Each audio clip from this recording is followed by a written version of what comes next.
people will work considerably less than the last hundreds and thousands of years because of AI and of robotics and all the technological innovation. What's the vision that you see of society? In the next 10, 20 years, we're gonna shift life expectancy. Humans gonna live well above 100 years. Do you see this AI as a GDP enhancer, but also like a job killer? Most tasks and jobs human beings are doing gonna be done much better by AI, robots, and whatsoever. You're gonna need less and less people doing any work, but at the same time, people will live much longer. We completely need to redesign human society. Where do you feel is the role of governments are in the 21st century? Help people ease into that new world. Politicians are more like a guardian or like a manager of the flow of time. Software is eating the world. You see so much progress in software versus lots of the more regulated stuff. Still, innovations are slow. They always over-regulate. Government didn't fully understand software. Right? One of the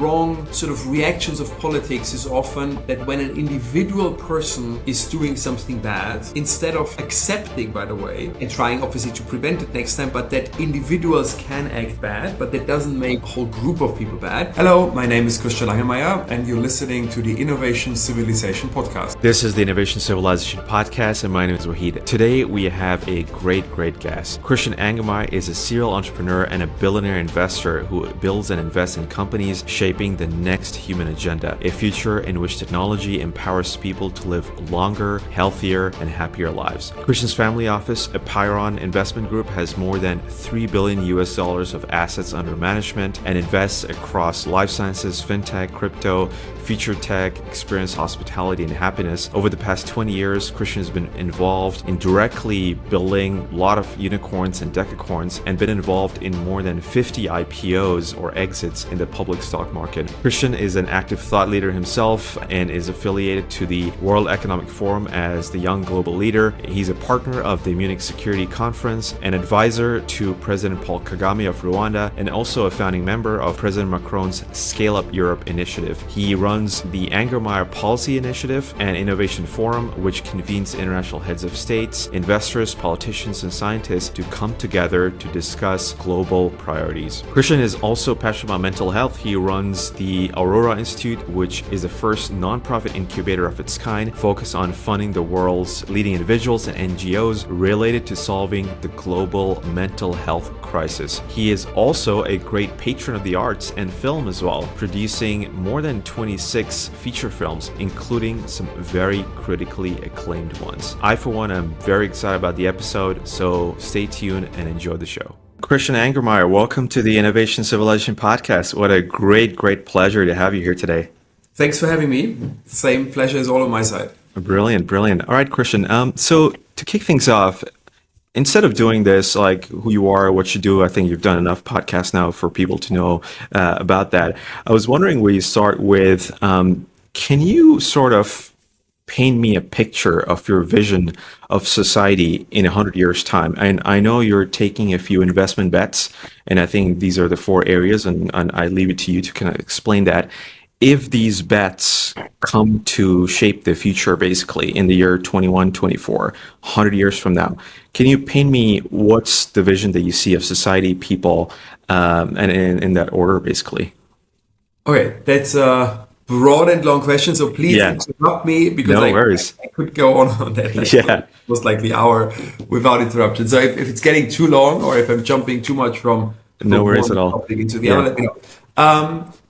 So let's start with the positive. So I think first of all, by the way, but that's in one sentence, and then we can, is I think overall the future will be great. So I'm very optimistic with some risks we need to mitigate and manage. But overall, I have I would say I have a different view than what seems to be the zeitgeist, which is very dystopia and very negative if you watch Hollywood movies, whatever. So I believe the future, because of all the innovation, which is literally being made at the moment, being innovated and invented at the moment, the future is going to be great. So one of our big beliefs at Apeiron, my family office and investment firm, is that people will work considerably less Interesting. than the last, whatever, hundreds and thousands of years. Because of AI and of robotics and all the technological innovation, because most tasks and jobs human beings are doing gonna be done, and actually gonna be done much better by AI, robots, and whatsoever. And that's gonna come fairly quickly, not literally the next 6 months, but the next sort of 5 to 10 years. I think we're gonna reduce working to practically zero. So what I believe is that we're not going to say that out loud, meaning there's all the discussion, about universal basic income and all of that. But it could also be that we keep a job, but we have to just do 1 day a week. Like actually Jamie Dimon from JP Morgan said, I think some months ago, it was like, oh, maybe JP Morgan is going to a 3-day work week. That's exactly that trend. So at the same time, I believe humans, though, because we're going to have a societal contract with companies, it can't be that sort of practically the companies are amassing all the profits and humans are unemployed and don't get anything. So we're going to, I think, keep, even for the 1-day work week, the 2-day work week, we're going to keep the same purchasing power. So humans can be paid the same. So what you have suddenly, so you have an enormous amount of people with much more free time at their hands. But the same purchasing power. So, and one big sort of investment area we're looking at as Apeiron is what will these people do? Meaning very simple stuff. They're going to do more holiday. They're going to actually have more time for sports. Both do sports, but also to watch sports, be a fan of sports.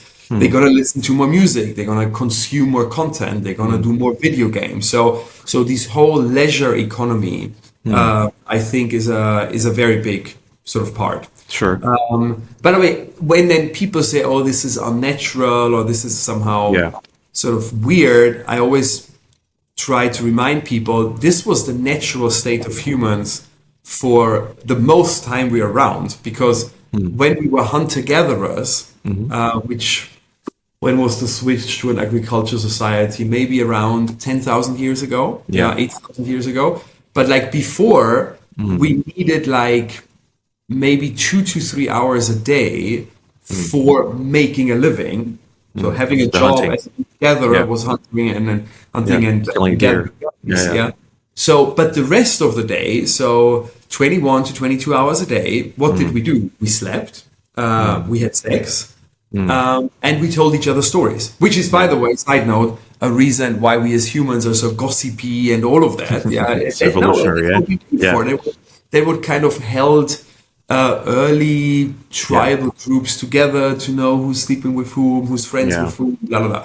So, and I think we're going to go back into that state so that we just have much more time for, and now sitting around the campfire, telling each other stories. What are the stories of today? The stories of today are, oh, we have a joint passion for a soccer club. Oh, we have a joint passion for Taylor Swift. Like sort of, it's going to be the same, just in a new sort of, in a new way. So overall, I think once we have adjusted, it's going to be a great future. So by the way, now we could talk about one other big area we're investing in is biotech. I see tremendous progress coming sort of in healthcare, in biotech, up to the point where I believe in the next 10, 20 years, we're gonna shift life expectancy and obviously the health state you're in while you're alive dramatically. So I think humans gonna live well above 100 years, which by the way, just will make all what I just said more extreme, because you're gonna have sort of, or you're gonna need less and less people doing any work, but at the same time, people will live much longer. So that I think will, meaning ultimately you can say everything which is coming from AI to robotics to biotech, whatever, we completely need to redesign human society. So, and now comes the only caveat, and then we can go in detail, is like, while I think the outcome is going to be great, all the times in human history when we had that much, when we had that much innovation that it led to a complete redesign of how humans live, the adjustment time was very ugly. So think about it. What one of the things I tell people, because you can really do it yourself. Yeah. If you go online and look up newspapers, let's say around 1870 to like 1910. Right. So, which is, by the way, time, again, the big newspapers were out already, and they still have their daily things online, their old versions. Interestingly, the zeitgeist, sort of the mood of the time, was very similar to today. So it was a time of technological innovation. It was a time where the elites in Berlin back then, Paris and London and a little bit New York, they were dreaming of flying to the moon. By the way, it's very eerily similar today. They were dreaming of going through underwater. Like there was this famous author Jules Verne, who wrote 80 Days Around the World and all of that. There was actually the Paris World Exhibition with Eiffel Tower being built, which was a symbol for technological progress and celebrating innovation. So the elites in the world were dreaming of a future of flying to the moon, having flying cars and all of that. Funnily, by the way, all became reality somewhere. But now comes the problem. 95% of the people back then in Europe were farmers.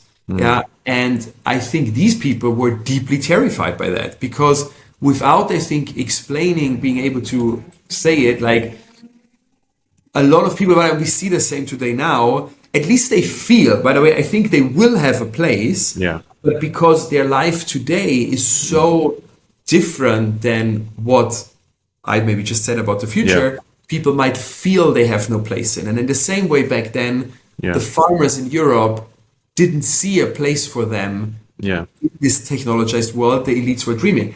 The problem is, fear is one of the worst emotions we have as humans. And I would say fear makes us do the worst things. And what did people do out of fear? They they invented and then resorted to two of the worst wrong ideologies of the last century, which is communism and National Socialism. It's extreme ideologies, And unfortunately, these two ideologies produced then two world wars. So that's sort of the risk of all of that. What I just described, I think, is sort of at the end, sort of say of the journey, or at the end of that transition we're just about to enter. I think the world is going to be amazing, but there is a huge risk that unnecessarily, because I think people wouldn't need to be afraid, but because they are, and I think maybe at the moment, at least, I don't see that politicians are doing something against it. They're actually using it, because short term, it's actually very handy for politicians to use that fear and anger in their favor. To control populations. So that could lead in the same outcome we saw in the last century. In terms of like just the adding to the risk factor, so one thing I see is you are aware of the concept of the technology S curves, right? So from initiation of technology to the maturation of technology, it follows like this S curve. So if I see the S curves of previous technologies, say, the motor engine, say, the steam engine, and even the internet, they were quite slow, in terms of adoption, basically. Whereas technology now goes from 0 to 100 in so fast, right? So I think it took OpenAI to go from 0 to 100 million users in just a couple of months. It took Google years, basically, right? So do you feel like the social dislocation that you're talking about in the meantime, during that transition, the risk factor is much more because some of these technologies are going from 0 to 100 super fast compared to ever before in history? Say again the question, you mean if this is a risk because it's going so fast? Well, it makes all of, meaning I would say risk is, yes, I know what you mean. I would say it just makes that fear worse because the shifts are too quickly.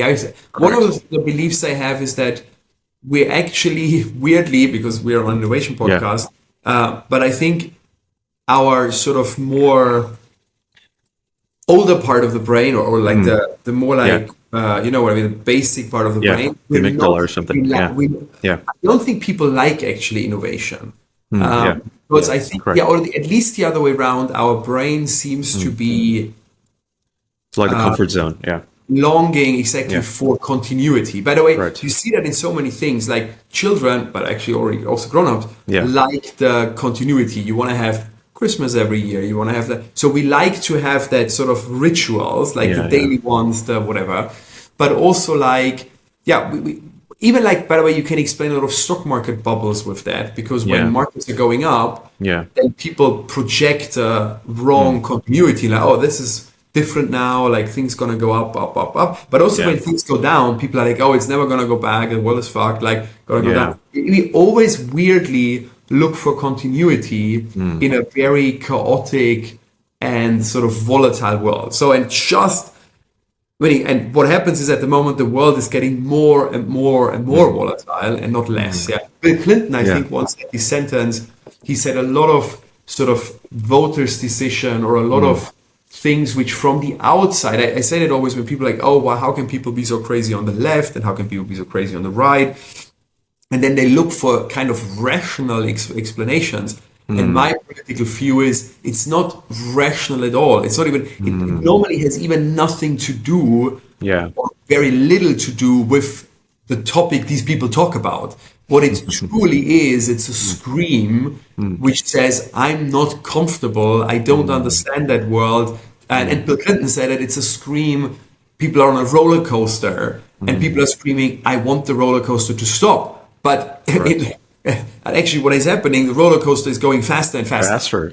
Much faster. But it's, again, and people like you and me, and most likely all people who are listening to that, it's a little bit always preaching to the converted. I just want to make us aware, because we are normally very happy about the roller coaster going faster. So I can't wait for us and others making more progress in life expectancy, in any stuff which I'm interested in. But I have to acknowledge, and I'm thinking a lot about it, that the majority of people is deeply terrified, wrongly, but it's an emotion. It's not a science. We should address that. Exactly. Lots of kind of avenues to go down with that first answer that you gave. Let's start with AI, basically. So you mentioned about how people will become more freer, in the next 5 to 10 years, even basically. So do you see this AI as a GDP enhancer, but also like a job killer? Is that a good summary? Okay. That is Okay. So the other aspect folks mention is that, previously I could maybe do one PowerPoint presentation per hour, with AI, maybe I can do 100 basically, you've got AI agents running and stuff like that. That means that basically instead of my company doing 1 million a year, now I can do 100 million a year, basically, So I am just 10xing or 100xing the revenue potential of my company, and how much manufacturing I can churn out or how much productivity I can churn out. So what do you make of that argument that people are always going to be greedy, for more and more money, So even if you have AI automating a lot of the stuff, they will just end up doing more work, basically, themselves, both AI as well. That's I think. Okay. I would say it like that. So I think that's a good question. Is like, how many? My assumption is that still most people who are doing a job are doing the job because they have the need to make money, and hopefully they're liking it a bit. Sure. But I think many people, by the way, you saw that during COVID and everything, if you give them the choice and say, look, at least you work less. I think we're gonna have for a long time, for one generation at least, the need, or people want a job because it gives them validation, wrongly, but I think our society very much connects having a job to being a valuable member of society. Sure, but if you then once they have a job, and if you give them the freedom and say, look, you just need to work half of the time, I think people gladly take it. We saw that during COVID, whatever. I think so, and then you have these sort of vast minority of people who really work because it's their passion and their hobby. So I would say that, for example, me and most likely you, I'm not working because I have to. If there was a case, then I would have stopped a long time ago when I could make my living without working. So I wake up because I like what I'm doing. So I would always say like what I'm doing is like I'm doing my hobby. Like I'm really like what I do. So these kind of people who are working because they want to work, and either because it's their hobby or because they're very ambitious or because they want to have more and more and more, whatever it is, they will use AI and other technologies to make, as you say, even more. And actually, so which will be also a societal powder keg, is that means what I don't like it because it's so us versus them. The 1% in the future might be the 0.1%, but the 0.1% gonna make all the money because they use technology. And sort of, and it's anything we've seen the last sort of 10, 20 years, which by the way, if you look at it, the technology has already been responsible, and it's not good for a wider and wider wealth gap because you need less and less people for the most valuable companies in the world. If you look at how much Facebook is worth, or whatever, Amazon, whatever, and how much people they employ. And if you go back 100 years, then you would say, oh, what was Rockefeller worth, but how much people he had to employ for that. Interesting. So the ratio is going down because everything becomes so efficient. And now we actually, with AI, we enter these exponential efficiency, so which will make all trends we've seen the last 20, 30 years just more extreme. Yeah. That's quite an interesting proposition to have. By the way, I never thought of it that way, that the company value or company revenue per person is going up, basically, you know? And so extremely, because of technology, because everything is what. So, by the way, that's the thing. Everything we see with AI, we have already seen. AI just is so extreme that it's in our face. That makes sense, really. And so if I'm a normal lay person, just I do my normal job. Maybe I'm like a carpenter, maybe I'm just like a physician or something like that. I'm not a listener of this podcast per se, or I'm not like investing in tech and stuff like that. So how should the normal person kind of respond to this in the next 5-10 years, in your opinion? What should they start doing? Or how should states start helping them, basically, if they need to? So the very controversial quick answer is, and then I can explain, I think people should start taking psychedelics. Oh, interesting. And the reason is twofold, manifold, meaning, as you know, like, happy to talk more, meaning it's... we'll go to psychedelics for a bit. Absolutely, I think psychedelics have a multitude of positive effects on. But in the context what we just said, let's say, because like normally in podcasts I talk about the medical effect, which we're doing. Sure. As a disclaimer, because I have to say it. Like we're with two of my companies, which I started, Apeiron and Compass. We're bringing psychedelics back as a medical treatment. So I'm not for people taking it recreationally as medical treatment, FDA approved for mental health issues, depression, anxiety, addiction. Sure. However, once they are approved, and the first psychedelics gonna be approved next year, out of our portfolio, I think people will realize that beyond mental health sort of support or mental health relief they can give, they have some other very interesting properties. So, and coming to our discussion, so the two ones I really, so it was not, I didn't make a joke of it, like I really mean it, that I believe for all the problems we just discussed, psychedelics are the answer for two reasons. The one is, they, to a very good degree, can help eliminating fear.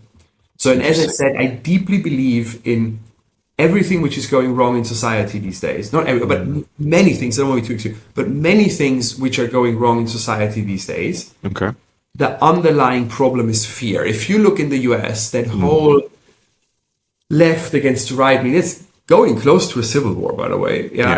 But I think if you go like, by the way, and I'm very somewhere in the middle, because I'm like, look, I think a lot of things people on the right say is batshit crazy, but the same, a lot of people on the left, what they say, believe, or want society to be, also quite extreme, crazy.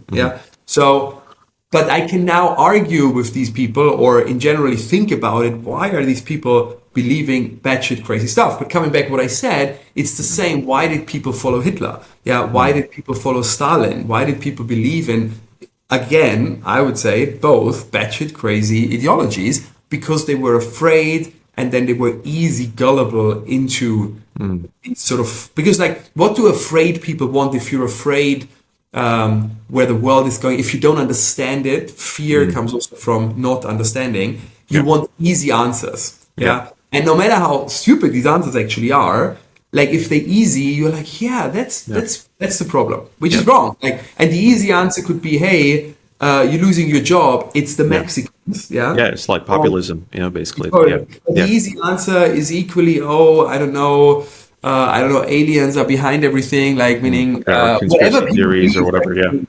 Or COVID was a government rules and like that. So, and by the way, one reason is of these old conspiracy theories is again, easy answers give people the feeling of understanding and kind of control.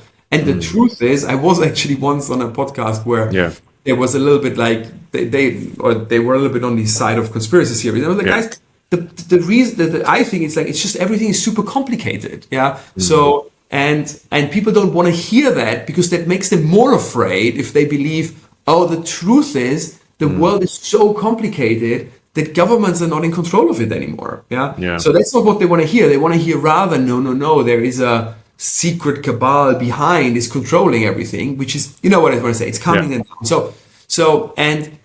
and psychedelics, I think, are the much more healthier way to calm down the fear of people and sort of help them ease into a new time. Second, what psychedelics are doing, they really opening up you for change. By the way, for on the individual level, for personal change. So that's why they work so phenomenally well, because they show you what you need to change in your life for yourself to be happier, but they can also open you up in general for a changing environment. So for these two big problems we're facing, and two interlinked ones, fear because of the changing world, and at the same time, it's not just that people shouldn't be afraid, they actually have to be open for that and embrace that change to find a new role into it. I think psychedelics are the ideal technology, or the ideal medication. And just for the listeners who are not aware of psychedelics, so these are like sort of like antidepressants, sort of compounds, or how would you describe them? Moving them for. So it's not what people normally would understand under antidepressant. Like it's, I would say psychedelics are, how I describe them, psychedelics are mostly, not always, nature-derived substances, which induce. Okay, it's so hard to make it quickly, but like I would say, they induce a very deep spiritual, mystical experience where you can learn a lot about yourself and your place in the world and readjust it to what is needed. So, and this can help you if you have a mental health issue. So they, in the trials we're doing, they have proven phenomenally well for depression, anxiety, addiction actually of other drugs, post-traumatic stress disorder, body dysmorphia, and all of that. But beyond sort of the hard definition of medical issues, they also have a huge sort of promising, I think, role to play in society for broader purposes, like again, easing into a new world. Okay. And did you say that you guys are working on certain trials right now, and it's going to be approved? Like, can I actually get prescribed psychedelics right now in the UK? Not yet, but very soon. So I have a company called Atai listed on the stock market in the US on NASDAQ. And Atai is by far, I'm very, very proud of that. So sorry to saying something nice about myself, but like that's what I'm really proud is like to have that we had as Apeiron first the idea in this section at least to bring psychedelics back, and that's why Atai, who's sort of the biggest company in that sector, has all big psychedelics and owns it, like psilocybin, DMT, 5-MeO DMT, ibogaine, then with a new version of ketamine, a new version of MDMA, and so so we're doing FDA clinical trials to have all these substances approved as a medication, with the goal that the patient can go to a therapist, to a doctor, and then do the trip with them. That's super important. So I don't want to make psychedelics consumer legal, that they sold like cannabis. No, I don't even want to make them a prescription drug, so you cannot take it home, but you will have to go to your doctor, to your therapist, and do the session with them. Yeah, but that's, by the way, how psychedelics have been used over the last 10,000 years, and most likely way before, by humans, always in a very controlled setting with a guide together. In the old days, a guide was the shaman. Now it's a therapist. Yeah. But then they can, again, heal many mental health issues, which already is unfortunately, because of the word is so complicated, mental health issues are on the rise. So that property alone, to have the potential to heal mental health issues is a huge also business.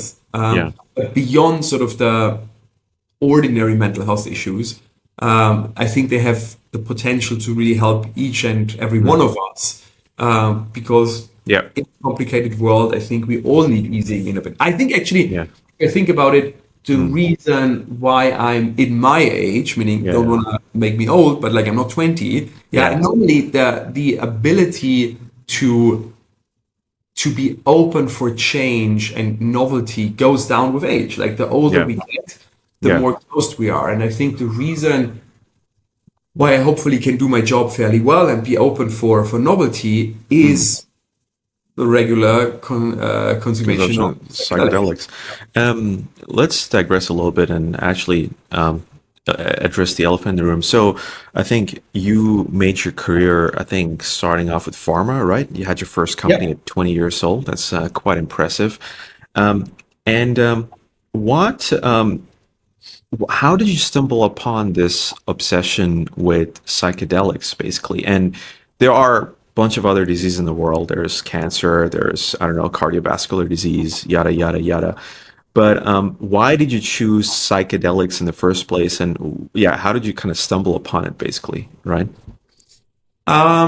First correct, which by the way was very helpful then later, meaning I started my first company, my first real one. I always say I had a company with 14, which was like a tutoring company. Oh, right, okay.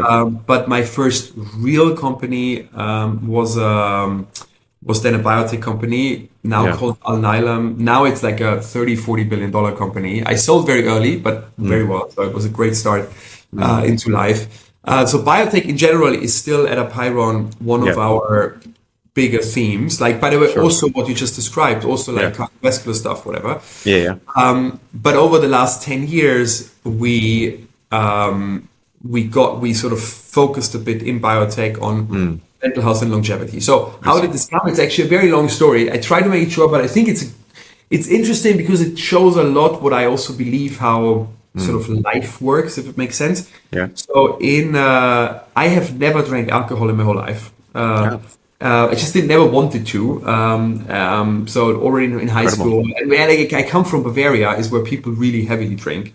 And that was like, stuff. For me. And it's very sad actually that the only way not to drink alcohol in our society is really almost religiously not drink it, because the social pressure on, hey, drink a glass of blah, blah, blah, is so high. And then, so it's not that I sat there with 14 and kind of said, I will never, ever do it because I think I'm going to die if I drink one glass. It was more like, I don't want to drink alcohol in general. And the only way to escape the pressure is to really say, no, not going to touch it.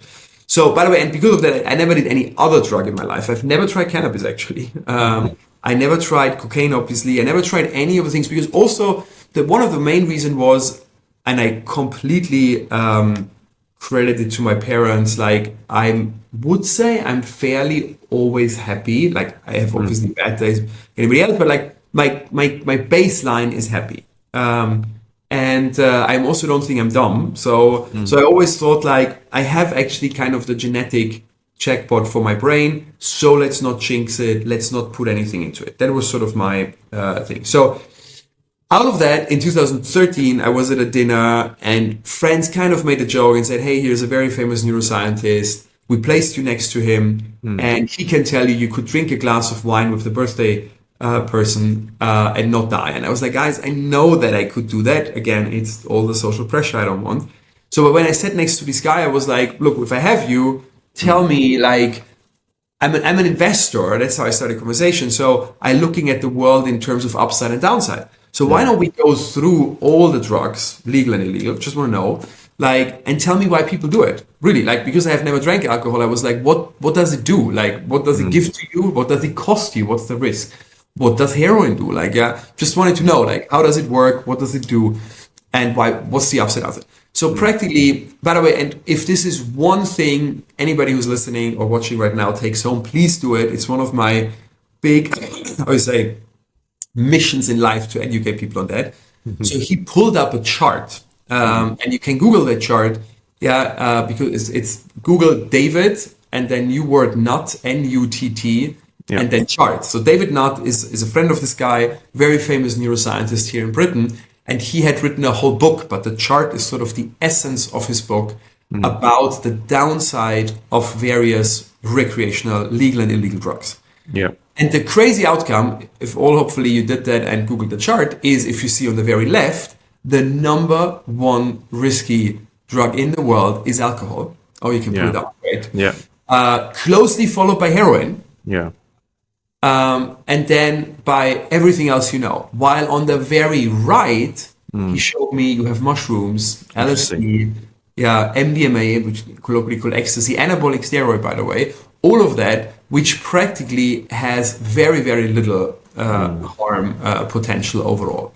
And that was fascinating to me. But still, I was like, look, that's great. I'm not going to do alcohol. I'm not going to do heroin. But I'm also not going to do magic mushrooms because why should I? Yeah, then he started telling me, and by the way, it sounds now so banal, but back then in 2013, nobody talked about psychedelics. This was a completely negative topic. Like, I can't believe actually always when I tell that story, how much the world has changed since then. So, but he was telling me, this was when I heard it the first time, how much psychedelics, so mushrooms, LSD, ecstasy, can help people, what's their upside, because that's just the downside you see in the chart. So the question is what's the flip side? Yeah, and he was like, they can cure mental health issues, but I was like, look, but I'm happy, like I don't need it, like why should I take it? Like so anyway, that sparked that I had it in my mind, and like he started sending me research. He was one, by the way, I can mention his name because I want to give him all the credits, Rainer Spannagel. He was one of the last sort of men standing doing research with psychedelics, because research had never stopped. It was just a career killer, not a career booster like it's now. So then it took me a year of reading all that stuff. Like, and by the way, psychedelics had been legal as a medication in the 50s and 60s. These were approved medications used for mental health issues. And the only reason they became illegal was a completely government scam. So the hippies took psychedelics, technically illegal because they took it outside the hospital. And it was actually back then also just legal to do it with a therapist together.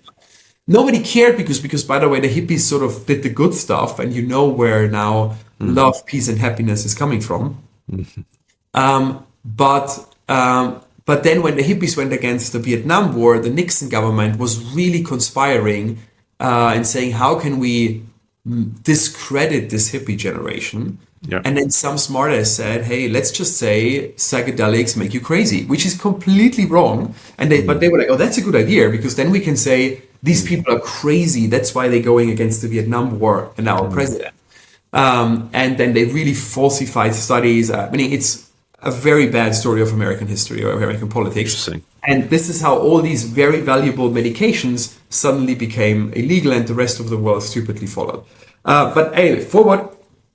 Rainer told me he's still doing research. He sent me all of that. I was reading it because I was in biotech, so I was able to read studies and all of that. But I still didn't want to do it because I was like, why should I do it? Again, I don't need it. And then a year later, I was with my best friends, Julian and Landon, in the Caribbean. They were hippie, like they had mushrooms. Also, Landon had always tried to convince me very gently, but also I respected that I didn't want to do any drug. And something told me at this moment, like 2014, I should try it. So that was the first time I took something which you would colloquially call a drug. And it was hands down the single most meaningful thing I've ever done. Yeah. And then I came out of it and was like, holy shit, if it's doing and adding this amount of positivity to me as a sort of happy, healthy person, I can totally see how it's sort of helping people with mental health issues. And that was then the start of the journey, think how to do it. And then actually took a long time because, like, again, the world was so different. Everybody I told about it was like, are you crazy? It's a Schedule 1 drug. You cannot talk about it. Like, till I then sort of took the leap of faith in 2017 and started Atai and Compass, and the rest is sort of history. It's quite incredible, actually. And I have been recommended a book that has been recommended by you, which is The Immortality Key. Yes. And I think I was just kind of reading through snippets of that, and I think the author mentions how early Greeks and early Christianity was sort of, affected by psychedelics, and plant-based psychedelics that's there. The book has been quite contested, over time, but it is an interesting thing of how important, I guess, psychedelics was throughout sort of human civilization, right? 100%. Look, I think that, meaning Brian's book is amazing, Brian Moresco's book, The Immortality Key.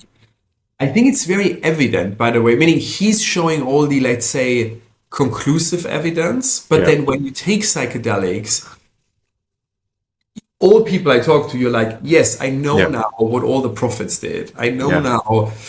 By the way, in Islam, actually, Islam is interestingly the most friendly religion towards psychedelics at the moment. And there are many, many scholars in Islam who very openly, because they don't see it as a drug. You might think, oh, Islam is so anti-drug. So they have a very smart distinction, which is actually the distinction I like to use on drugs. The bad drugs in Islam are the ones which take you away from God, which is alcohol, heroin, all of that shit.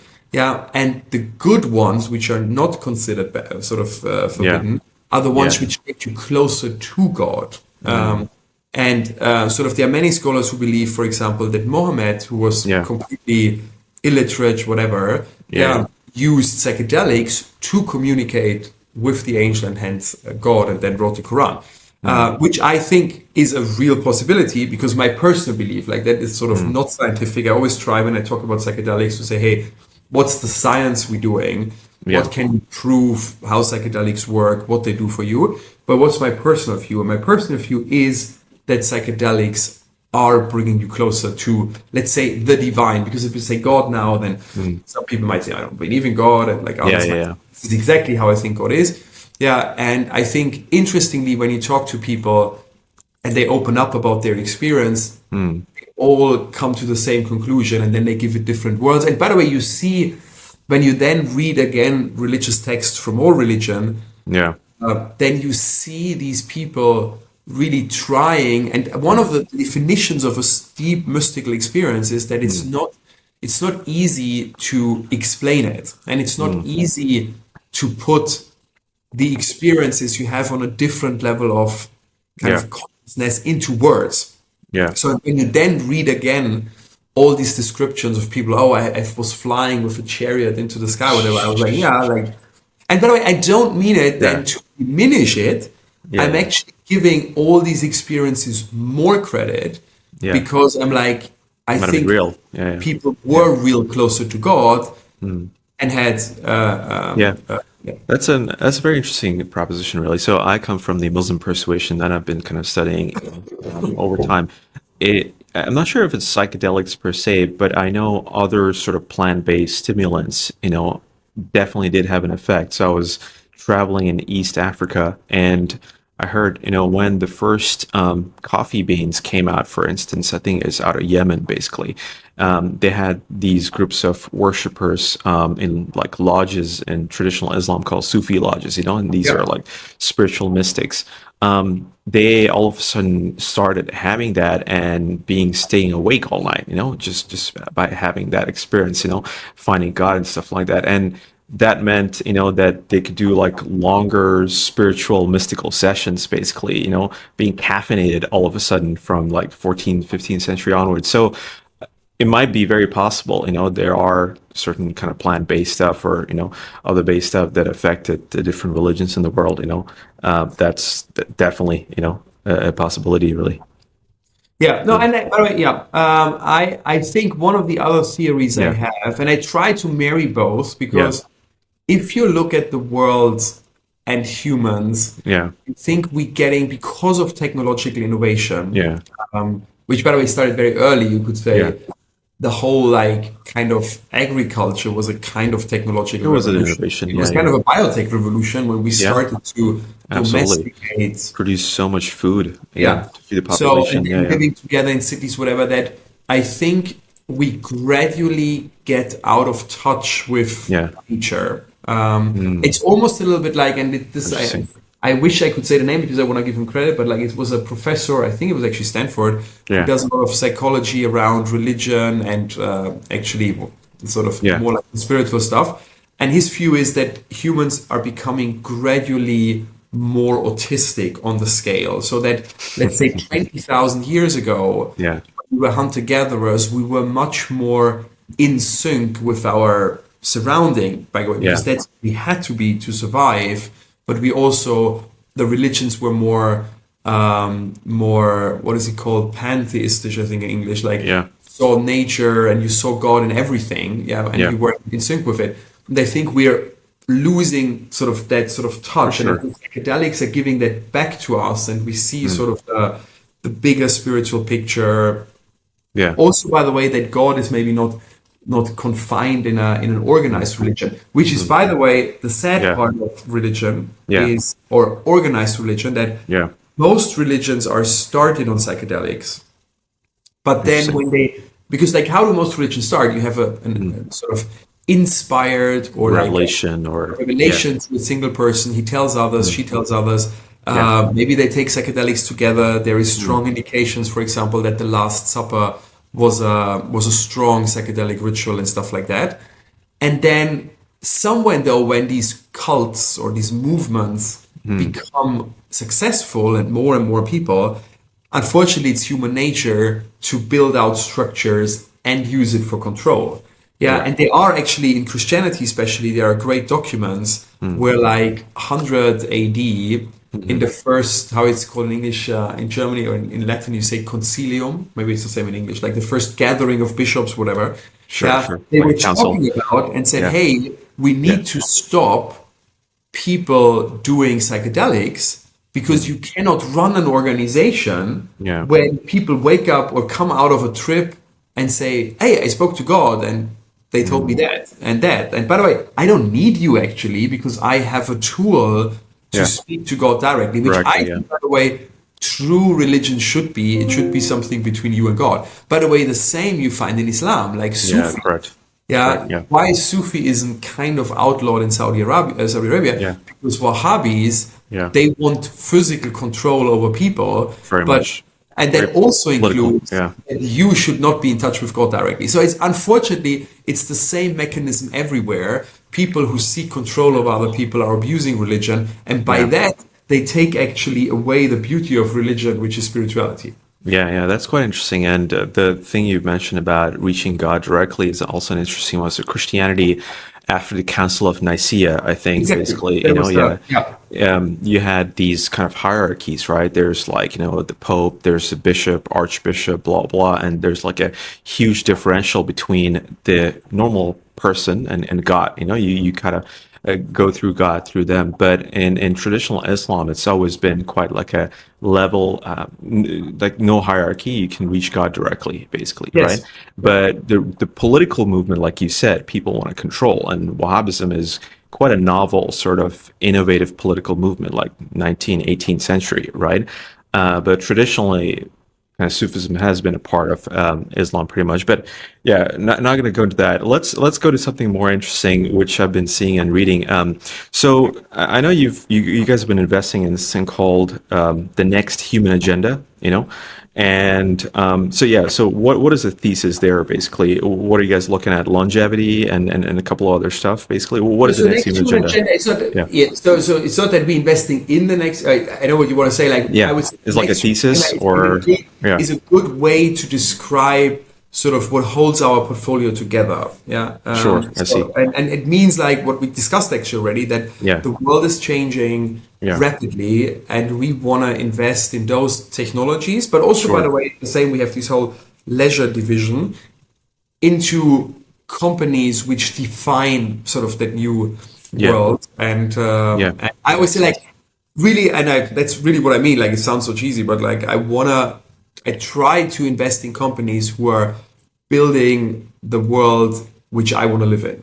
So everything our companies do, I could underwrite and say, look, I'm going to be a client, patient. Yeah, that makes sense. And I saw that the recent investment, and I think you're involved in that project as well, which is the Enhanced Games project, right? Very much. Like, I'm actually the co-founder. It's not just that's amazing. Okay, cool, brilliant. So, do you want to tell us what is the Enhanced Game and why are you guys doing it, basically? Yeah. So, high level, just where like we have these biotech and tech which we're investing in, but then we have this whole division, which I said at the beginning, where we're thinking about how do people spend their time, which their free time, which they're gonna have much more and more of. Sure. So one subpart is sports. So we're investing in generally a lot in sports. I don't know when the podcast comes out. We have one other very big cool news in the sports world coming up. Okay, cool. But Enhanced Games was sort of the idea. It's the brainchild of a friend of mine, Aaron D'Souza. Then we teamed up in the very early phases, is to reinvent actually athletics competition. So very simplified said, think about Olympics, but we want to be something different. I just like, it's as a starting point of imagination. We want to do it every year and all of that. So, but like, think about Olympics, just that performance enhancements. Some people would call it doping, and I just don't like the word. Because it has such a negative connotation, but that performance enhancements are not just allowed, but endorsed.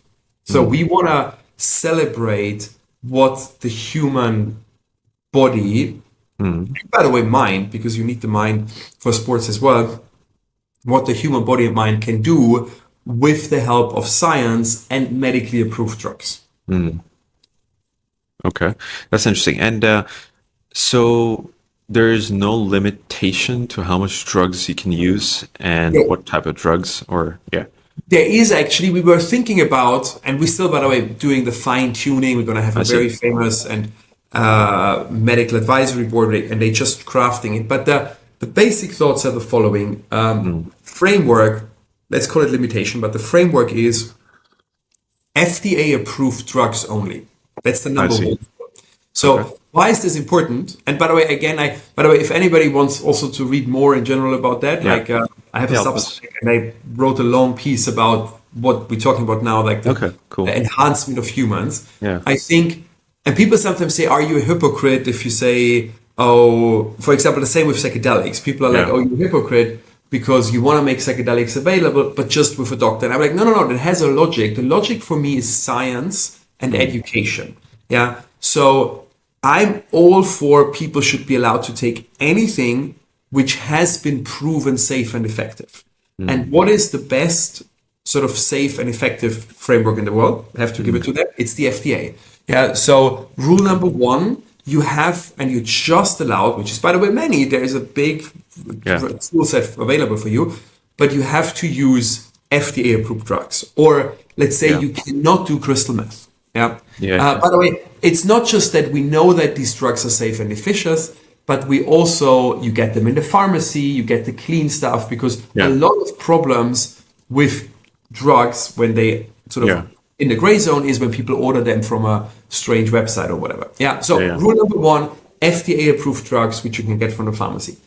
Rule number two, you have to have a doctor, which you need for most of these drugs anyway, but the doctor needs to be public, raise their hand and say, I'm the guy who's working with this athlete. So practically think about it, you're the Formula One driver and car in one, and you name your engineer, who has to take responsibility though, and say, look, I'm the doctor who's coaching the person and giving them the performance drugs. And the third rule is you cannot have side effects. So you need to be perfectly healthy. So we're going to pay for a full body checkup because like any, by the way, drug, legal, illegal, medical, not medical, if you take grossly too much of it, can be negative. Weirdly, one of the few drugs which practically have no toxicity level is actually psychedelics. Like I can give you kilos of it.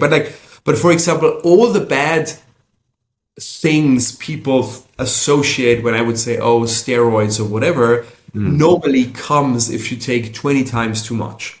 So, and yes, again, if you take 20 times too much of an anabolic steroid, you're going to have a heart problem. If you take 20 to 30 vodka shots, you're dead. Yeah. So anything which in moderation. So, and we're going to control that not by putting limits on it, because everybody might be different. That's why you have a doctor who does it with you. But we control that by saying, look, you just need to be in perfect health. Yeah. So we look at you, we do a full MRI of your heart, we do full screening right before the competition. And if you have an enlarged heart, which is side effect if you do too much steroids, sorry, you cannot start. So these are the 3 rules. FDA approved drugs only, with a doctor together, and you cannot have side effects. I see. So that ensures all the safety aspects of the sport, so to say, right? What's I believe you are, and correct me if I'm wrong, putting words in your mouth, but you are critical of the Olympic Games and the way they do their regimens of drugs and stuff like that. So what is wrong with current sort of Olympic Games, and why do we need another one?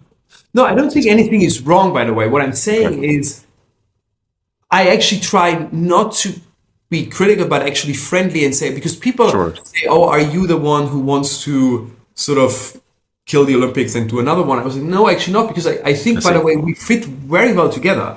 But what I'm saying is the Olympics should truly be, I want them to be, and I want to support them to be, what they really want to be, at least what they say, is they want to be clean. Because the crazy number, and it's their number, not our number, the crazy number is that 44% of all Olympian athletes somehow dope. So, which, by the way, is a complete failure, because that is really unfair. Because if I were an athlete who's clean and I'm getting silver, and I know kind of, because by the way, they do know, if you speak to athletes in the Olympics, they do know who's doping, who's not. And then and they say, hey, I know that the gold medal winner was doping. That is really shit. So I want the Olympics to focus on becoming what they say they want to be, which is the absolute clean games. And we are like the enhanced games. And then, by the way, we offer them to share data, because there must be a reason why they're not getting clean. So there's just 2 reasons, by the way. Most likely it's both. Reason number 1 is it's a rat race between scientists on both sides. So practically there's more and more new doping stuff, and they can't discover it. So it's practically one reason could be they need more data, they need more knowledge. We're gonna have a lot of data and knowledge, about doping, because we measure openly. So we already offered and say, hey guys, we share that data anonymously with you and the learnings we have, so that you can more effectively drug test and make your clean games. The second, though, I think the Olympics, not sure if they really wanna test everybody, because they say, oh, we also have too little money, whatever. And sometimes I think, are they maybe using it a little bit to control athletes and to sort of say, look, if you're not playing nice, then we test you, whatever. So there could be a political motivation behind them not testing everybody. Okay, that makes sense. All the best with that. That sounds very interesting. In terms of the drugs or like trials that you're funding, longevity and anti-aging is obviously a big one, I believe, in your sort of portfolio, in your mind. What are the current updates in terms of the trials, that you're seeing in longevity, and what's upcoming basically? Do you think that I think you mentioned that in the next couple of years we'll be living longer, much significantly? Well, we gradually living longer already. By the way, it's not longevity is not something where you gotta wake up in 2 years and then there's a big headline and say Christian made it and now we're living till 200. That's not what's going to happen. So for many reasons, by the way, one, the main reason is that aging in itself is not a single disease, but is sort of a name we gave to a phenomenon we observe, but which the underlying driver is a number of different diseases. And a colleague of mine, very proud of that, his name is Manuel Serrano, he created the term and said there are these 12 hallmarks of aging. These are the 12 things practically which are going wrong the older we get. And these 12 hallmarks of aging, like stem cell exhaustion, whatever, together is creating the picture we call aging. So by definition, we need to fight all these 12 hallmarks of aging. And most likely, by the way, we're going to discover more hallmarks of aging in the next years. And it's going to be always a gradual success. So we're going to push life expectancy and the health span as well, which is that's equally important, gradually over the next years, so that every year we add a little bit of life expectancy. And then there will be this one magic year where we win more than 1 year of life expectancy. So we lose 1 calendar year, but we win statistically 1 more. And from that point, it can easily go on then for a very long time. Interesting. And are these like drugs that will help us do that? Or is it lifestyle? Or is it like, what are the stuff that you're basically betting on? No, so the real success and the real thing which will push life expectancy is going to be new medical drugs, which are not on the market yet. So that's why it's very important, because like there is these, good question, there is these, not mix up, because both is important, but when people use the word longevity, they can have very different meanings. So there is this one group of people, or this one school, or whatever, what you would call it, where people use the word longevity for things you can do today.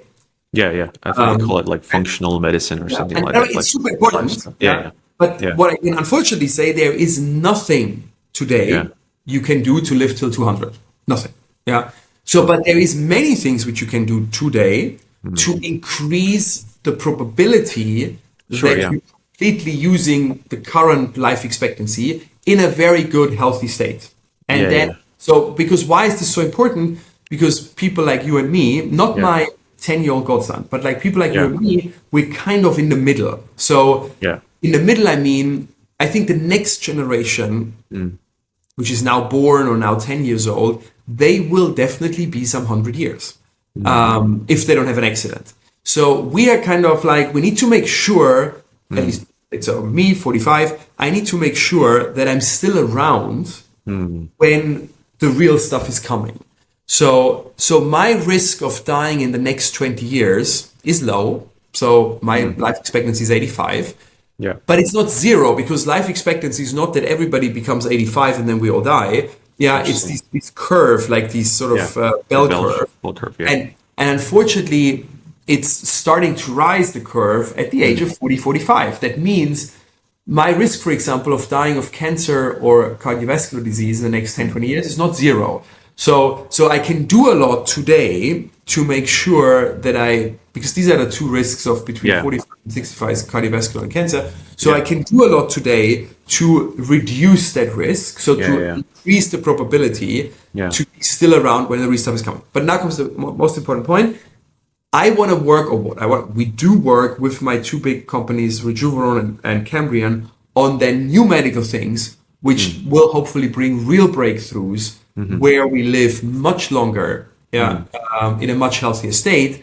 And I would say that stuff is going to come over the next 10 years. So I want to be alive when this comes.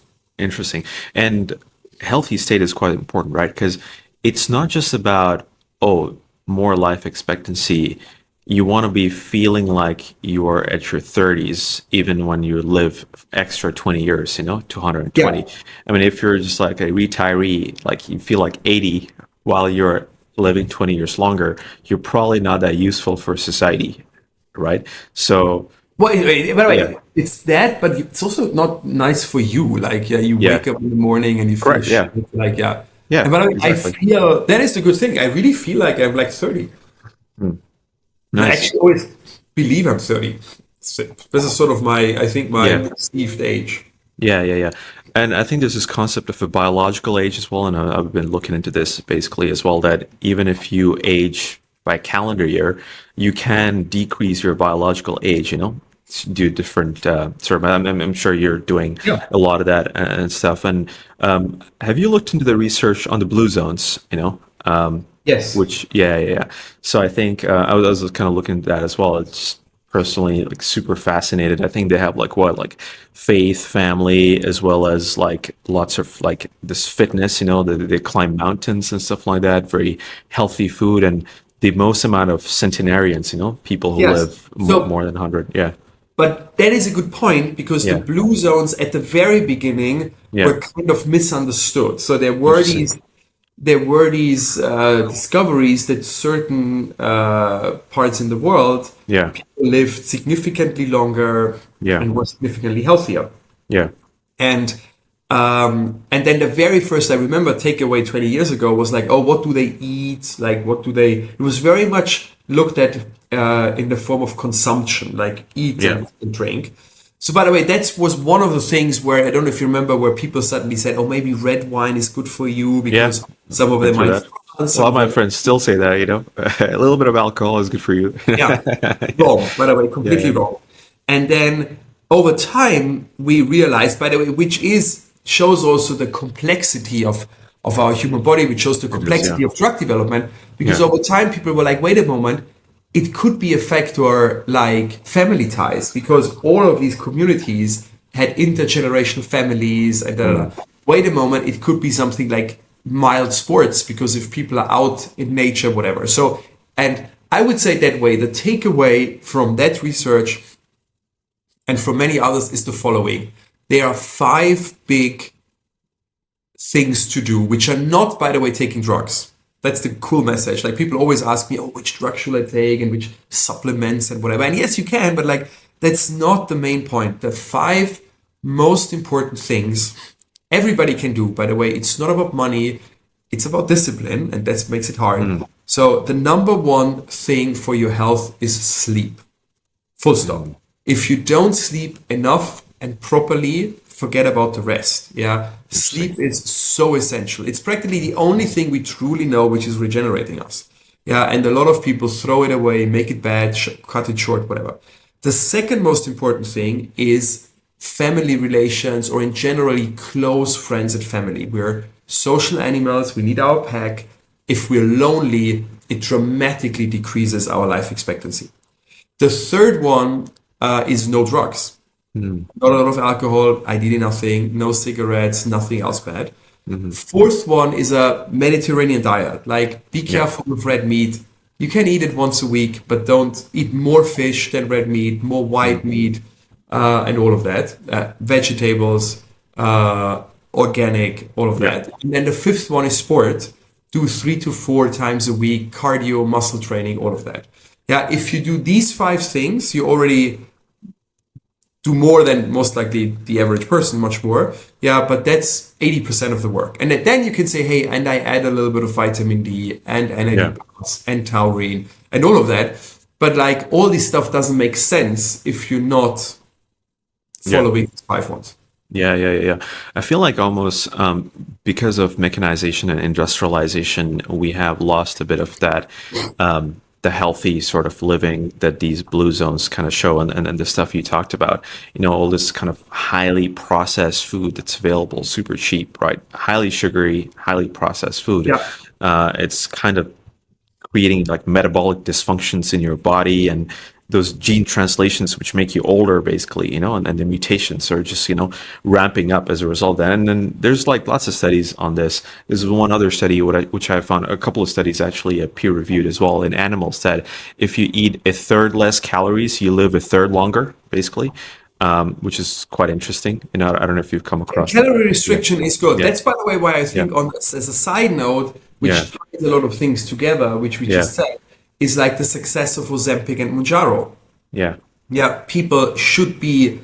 By the way, I think that whole movement of body positivity is like at least half wrong, because like, yes, we should never ever, by the way, for nothing, shame people or ridicule people. Yeah, because but I think that's what decency tells us, and be nice. But at the same time, in a very gentle way, we should make people aware if they are doing very bad stuff for their health. Like, and being obese, being fat is not good for you. Should that be ridiculous somebody? No. But like, we should educate people. Yeah, and why? Because like the more you eat, most likely, or the more shitty food you eat. Yeah, Yeah. so organic food in itself, most likely you wouldn't gain that much weight because it's the processed food, it's sugars and all of that. Yeah, and then on top of that, calorie restriction is actually one of the proven ways to live longer. All right, brilliant. So Christian, we've talked about quite a few things about the next human agenda. We talked about AI, the broader trends. We've talked about, some of your bets in longevity and humanity and all that stuff, right?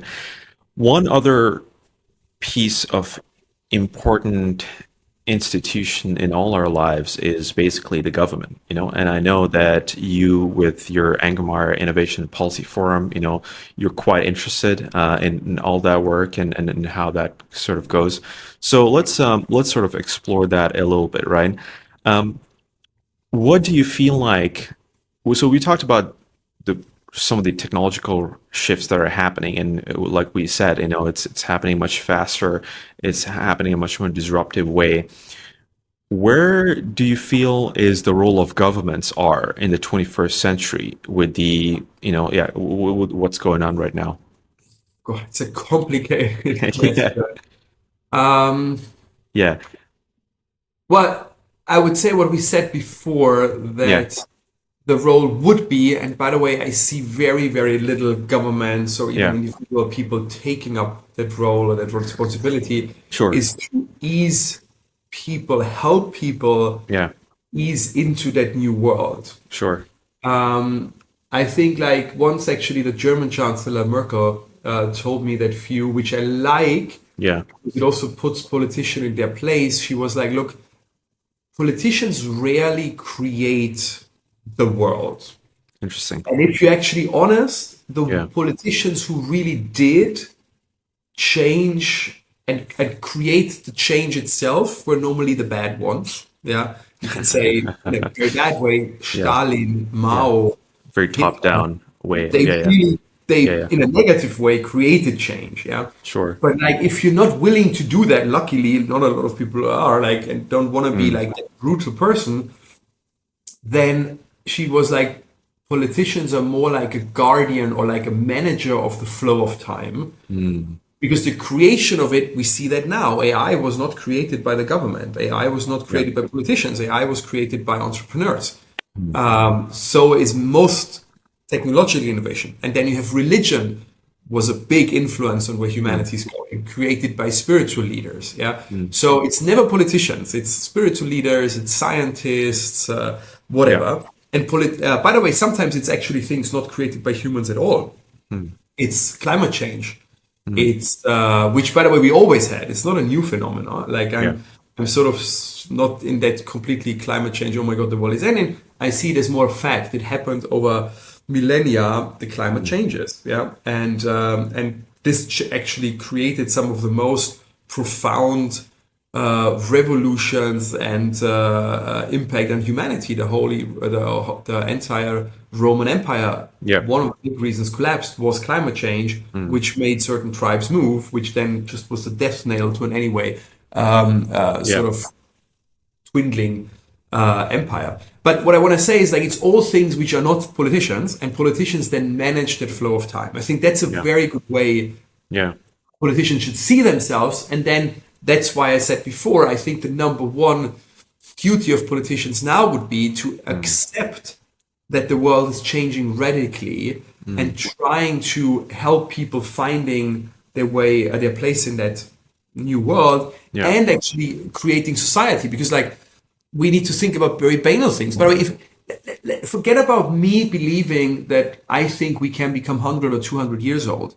If just I'm successful and can push life expectancy for 5 more years, this is going to destroy all the healthcare systems in the world, or the pension systems. And they need to think about it now, because I would bet a lot of my fortune on that I'm going to add with the work we alone are doing to 5 years of life expectancy to humans in the next 10 plus years. And others work. So, and they're not doing that. At the moment, I think politicians are completely puzzled and trying to preserve something which is already gone. That's maybe the sad sad observation. Reality. Yeah, that's an interesting point. And what I kind of notice is politicians, especially in democratic countries, they are very much kind of bogged down into the short term, so short term policies of the next election cycle and not much of long term planning, basically, right? And it's been a sort of like a critique of folks, basically. Sorry, you're going to come in there. Yeah. Well, by the way, I think about it a lot, Yeah. but first of all, I think we should acknowledge, like, criticizing democracy Yeah. has become equally not accepted at all. Like which is, by the way, wrong. There should be nothing Yeah. we shouldn't debate and think about it. Like, Sure, yeah. So, Absolutely. but like, unfortunately, we started having like the whole wokeness, the whole culture is like, if you go to certain, not even conclusions, if you just raise certain questions, this is Yeah. already like dangerous territory. Yeah, yeah. But I think we should acknowledge that over the last 2,500 years, since the first ideas of democracy or of generally of how to govern a country, most likely longer, I think the Greeks now, but actually even the civilizations before. Sorry, but like, I think when democracy was, it's called invented, people were always saying it also has problems. There's an evolution of the idea as well. We always come back to the famous, I don't want to say now the wrong person, but I think it was Plato who said, like, what was the quote? Like, it's not perfect, but it's sort of the least bad one of many sort of kind of imperfect solutions. Because, like, yes, so but democracies have the problem that they very short notice, or so short term, in a world where we would need a vision again for the next 30, 40, 50 years. Correct. By the way, but it's not that democracy per se is that. I come back what I said before. It's because we don't have politicians, or seem to not have politicians, who have such a big dedication to their job that for them it's not about winning only. Obviously, as a politician, you need to win in order to influence.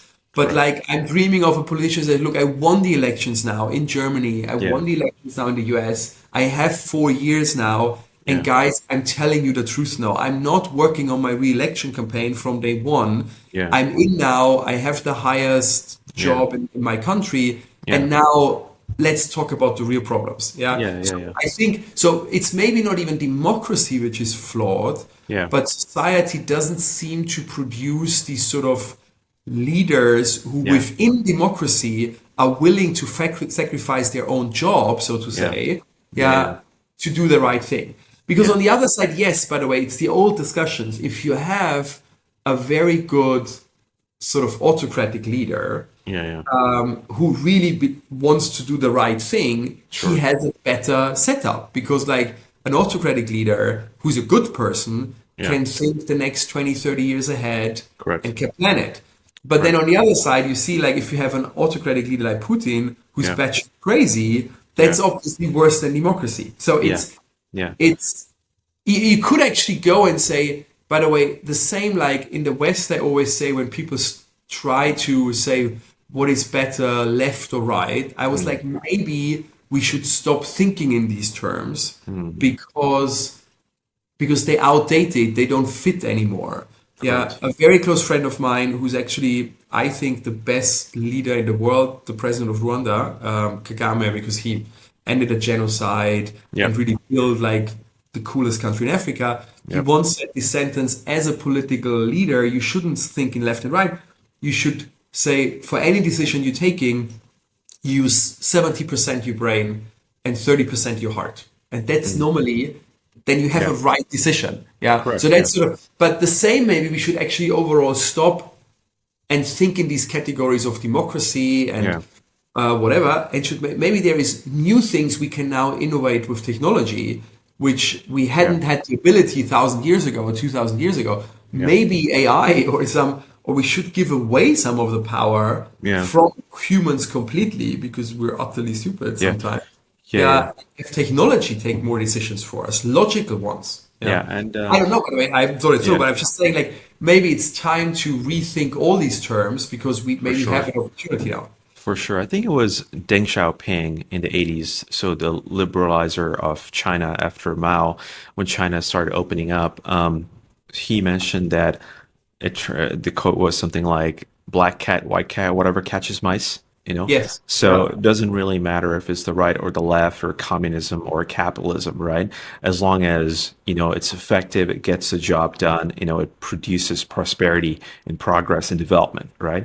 So that's what sort of matters. For me, it's more about thinking about some of the incentive mechanisms of democracy. And I've got another episode, I just shot recently with someone who wrote a book on the macroeconomic condition and the GDP debt, that every country is ballooning, so like the US is taking on more and more debt. I think it's 110% debt to GDP ratio. UK is quite similar, and so a lot of the Western countries are quite similar as well. And in general, decreasing debt or borrowing for a government is a very unpopular policy, in the short term, because you're basically, taking away social benefits or Yeah. healthcare or some cuts, But in order for you to sort of win in the next election cycle, say in 4 years' time, you gotta take those unpopular policies, or popular policies for that matter. So what ends up happening is Biden adds to the debt, and also Trump before that adds to the debt, right?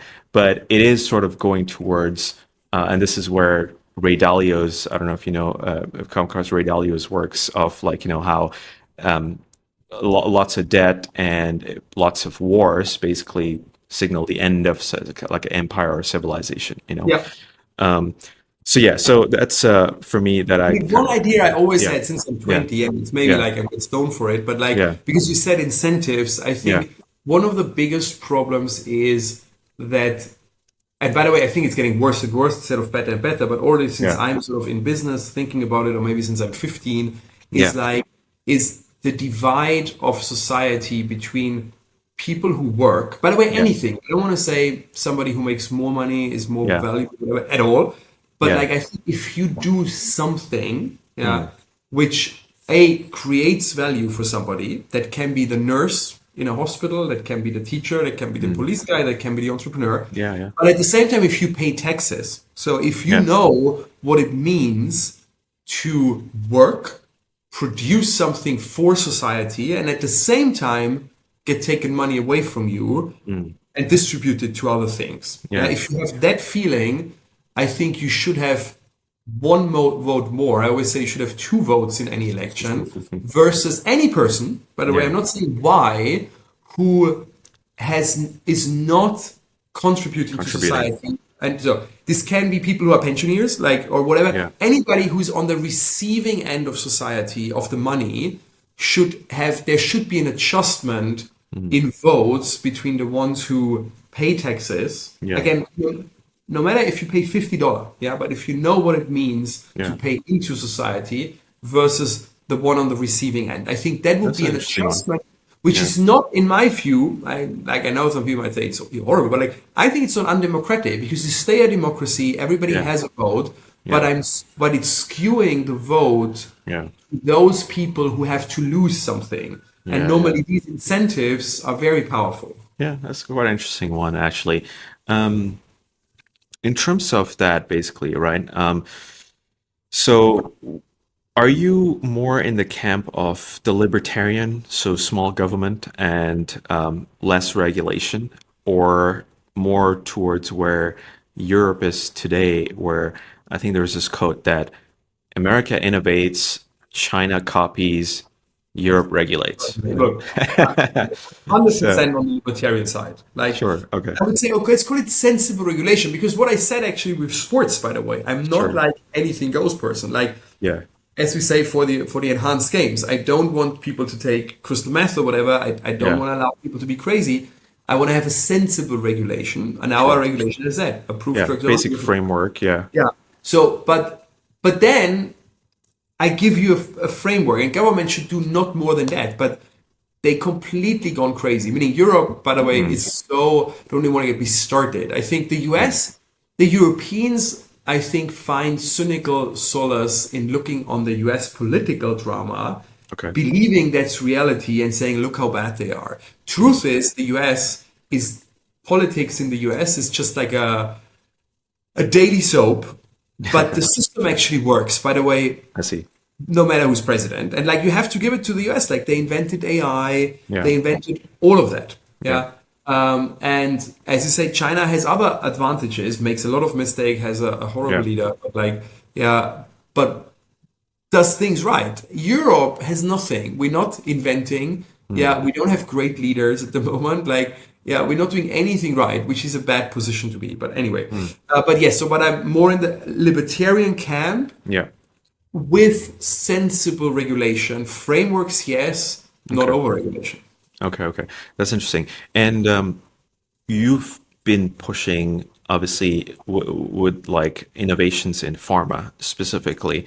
I think I've been hearing a lot of biotech VCs in the US talk about this, that especially I think Mark Andreessen, who recently mentioned that historically in the last, like, say, like 50, 60 years, there has been lots of regulations within pharma, and within drug development, within the innovations of the human body and disease in relation to vis-a-vis to, say, like computer science. Computer science was super unregulated, very like open source. The government didn't even understand what the flex, was going on. Henceforth, software is eating the world. You see so much progress in software versus lots of the more regulated kind of stuff is still, innovations are slow. So do you sort of think that's true, or do you feel like okay. It's a short version. Like, Yeah. and like I think what has happened, if you look into details, Yeah. first of all, yes, government didn't fully understand software, right? Yeah. But like we have these weird, what do we say? I think again, regulation at the beginning normally is good. If you go way back, like when everything was completely allowed, even by the way in pharma in like the 50s, 60s was very wild. Yeah. Sometimes people did bad stuff. Yeah. So first of all, I think one of the wrong sort of reactions of politics is often that when an individual person is doing something bad, instead of accepting, by the way, and trying obviously to prevent it next time, but that individuals can act bad, but that doesn't make a whole group of people bad. They always over-regulate and sort of, I think the English expression is they throw out the baby with the bathtub. And that has happened in every single scandal, whatever. And by the way, any scandal which was rightly so a scandal where people did bad things, the answer was like more regulation. Sure. But at a certain tipping point, we went from too loosely regulated, which by the way was the case maybe in the 50s and 60s, to too over-regulated, and nobody sits there. That is, let's go even once higher. I think one of the biggest problems of the world, because that is, if I think about it, it's not politicians, it's not governments, it's actually all the big non-democratic institutions, because you and I don't vote for the head of the FDA.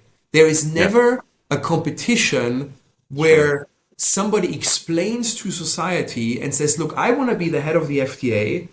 And if I'm the head of the FDA, I'm going to make it easier that drugs are invented. And here's the benefit for you as a consumer. Yeah. And then maybe somebody else would say, no, you're totally wrong. We should be even harder. And here's the benefit for you as a consumer.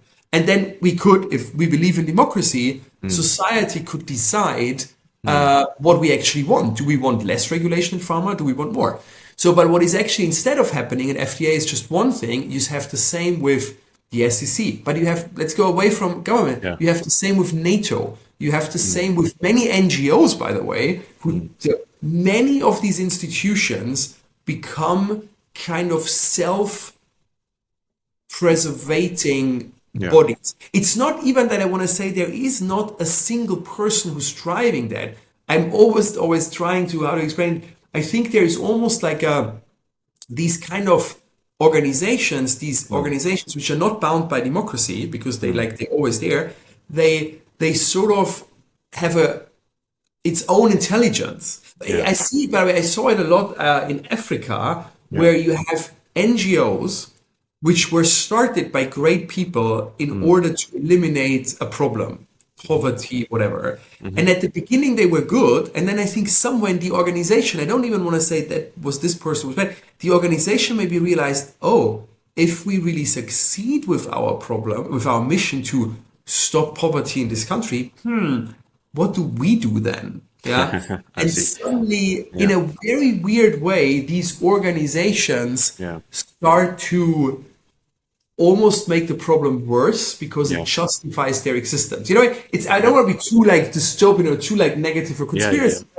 I think there is a very negative momentum in organizations which exist for too long and have no kind of checks and balances. By the way, that's why democracy works. That's what we don't want in the government. We don't want Putin there, who's there for 30 years. But we give the same insane power to an FDA, SEC, NATO, whatever, where organizations and people are often there for decades without any checks and balances. And that makes something with these people.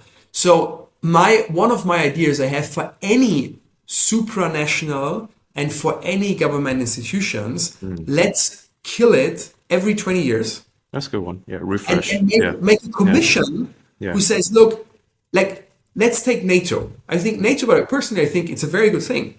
But we invented it at a time when the world was completely different. Yeah, we didn't have China, we didn't have that and that. So why not saying, like, we close NATO in 5 years? And here's a commission where all these countries come together and reinvent it. If it's really good, let's get it back. Yeah. But by breaking it down first and then making it again, you have the opportunity to really make something new, fresh, whatever. That is unfortunately not happening, but that what is, I think, the biggest problem in our world is maybe not even the governments. It's these supranational or these organizations which stand outside of democracy, which have too little checks and balances, which amass more and more power, actually, especially more and more regulatory power, and which are kind of self-serving. Yeah, that's quite interesting. And this concept of right-sizing institutions, basically, right, or refreshing institutions is I think is quite important in terms of technology and government, right? So to me, government stands for something which is stable. You know, it creates stability and it creates like an infrastructure for people, believe that, okay, there are stable borders, there is a stable healthcare system, right? There is a stable governance, basically. And if you go out, there's low and stable crime rate, right? You're not going to get like knifed and stuff like that, right?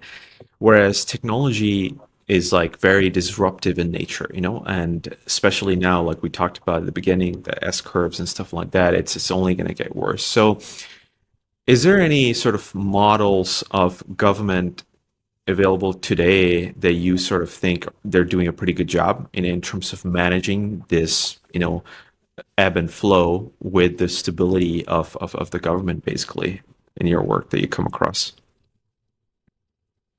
Good question. I really think the president of Rwanda is doing, and his government are doing a fascinating job. So why, by the way? Because they started with the worst sort of starting point you could imagine, not just at zero, but for the ones who don't know Rwanda had a genocide, and the country was devastated, and they had more than 1 million dead people. In 5 days or something, in a very short time, out of a population of, I think back then, 13 or 40 million. So we can't even, like, that would mean in the US, we would have like 20 million plus, 30 million plus dead people in a civil war, in a very short period of time. It's like an insane thing, which I think anybody on this call hopefully cannot even come close to know what this means. And then turning that around, which I really credit the President Kagame for it, turning this around and saying no more violence, like no more revenge, which, by the way, people say, oh yeah, revenge is not good. But like, if somebody would kill your parents, my parents, I think we would think differently about revenge. Absolutely. So to make an end to that and say, I want to get out of this spiral and want to build actually not just a country, which is already a which was already building, but like the best country in Africa. Like he gave back this nation sort of their pride, their dignity, their hope. And by the way, Rwanda, whoever wants to go, like it's amazing. It's my favorite country. Yeah, they have like fastest growing, most stable growing country in Africa. Yeah, very clean as well, I think. Yeah. So it is the Singaporean model. Yeah. So many people would criticize the president as at least like he's democratically elected, but he has autocratic styles. Sure. His answer would be like, well, in this country, like with that history, my people want that because they want no crime rate and sometimes no crime. Obviously, like, and I'm thinking like, oh, when I'm here in London and I have so many petty crimes, I was like, a little bit more of that would suit as well. London is so dirty and a lot of crime compared to Kigali, you know. So what you can always say, like, I was thinking a lot, like, because like the other ones are like, look, UAE, is really well managed, Singapore is really well managed. So there is maybe something with size. So you have to give it to them. These are kind of city-states, small states. Like it's an open question. Could somebody take on the US in that way, or Germany, or whatever? I don't know, but like it was just like more like musing. I don't have a solution for it, but like I look like what works at the moment. I think the UAE is a great place. Rwanda is a great place. Singapore is a great place. That's an interesting point you raise about city-states, and I think there is some kind of wisdom to that.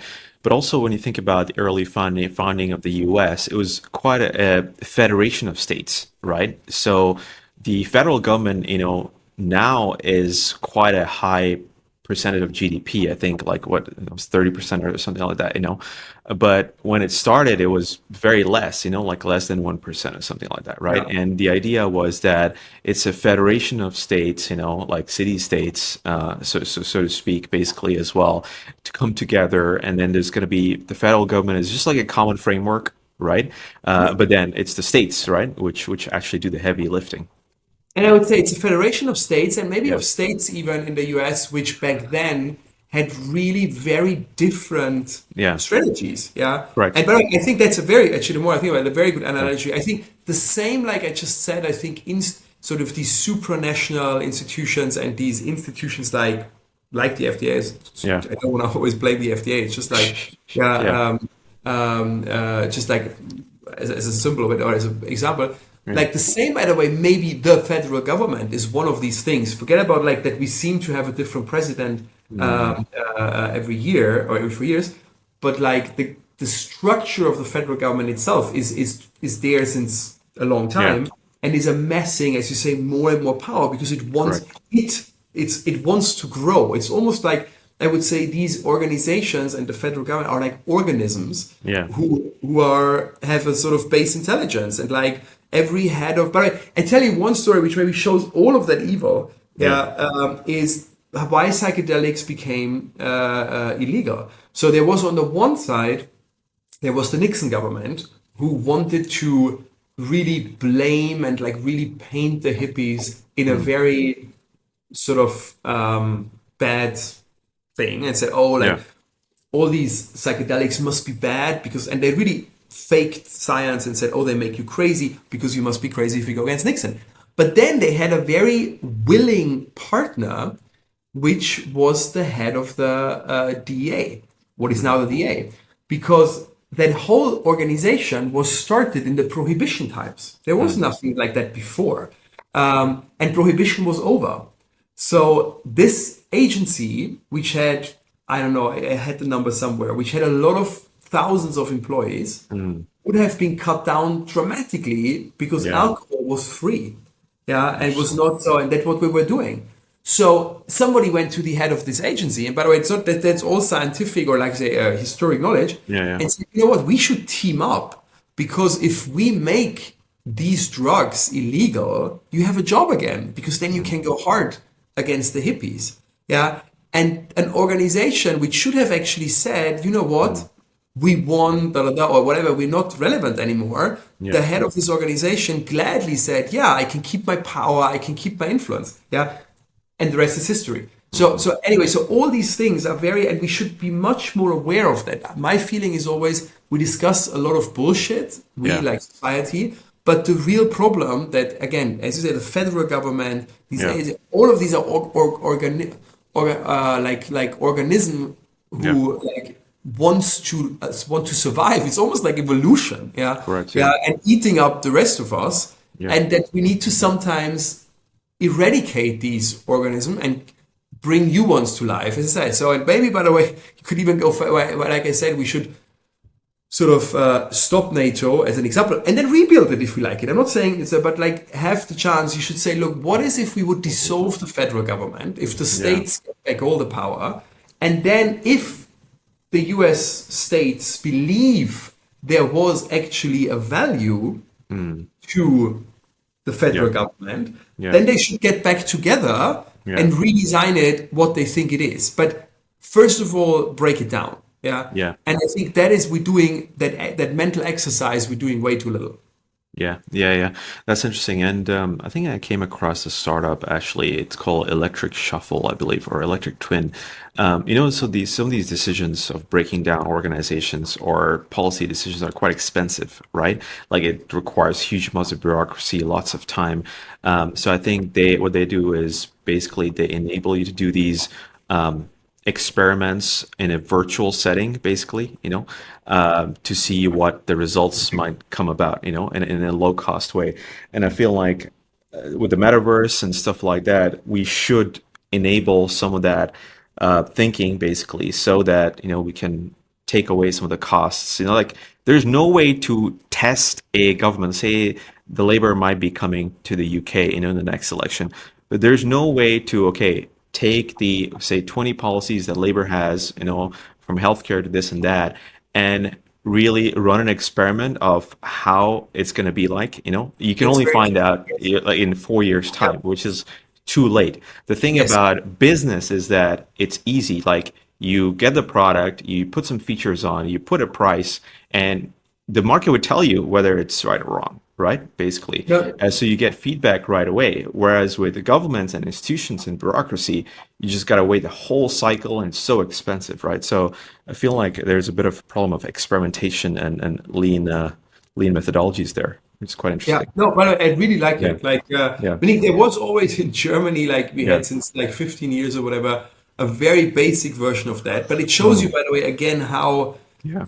how shallow people vote. It was called Valomat. It was a Okay. software, super simple, Interesting. which just was reading all the programs, all the, what is it called? Programs, yeah, the programmatic stuff of the parties. Right. And then you just filled out a questionnaire Okay. and it was telling you whom you should vote for based on the answers you were giving to like 60 societal questions. Yeah. And a lot of people were like shocked. Oh my God, I should vote this and then that. No, I'm voting. So, but there was like, that's what you want. You just like made a questionnaire, like, yeah, Yeah. which party does most of what you want? And people don't vote like that. And what you're saying is Yeah. much more sophisticated. I love it. Like where Yeah. people are like, hey, if you vote for this party, that's what you're gonna get. Yeah. Yeah. Exactly. Yeah. So yeah, I feel like some of those innovations in the government need to come in quite fast because as we mentioned, technology is kind of disrupting. We're still finding our way. How do I regulate Instagram?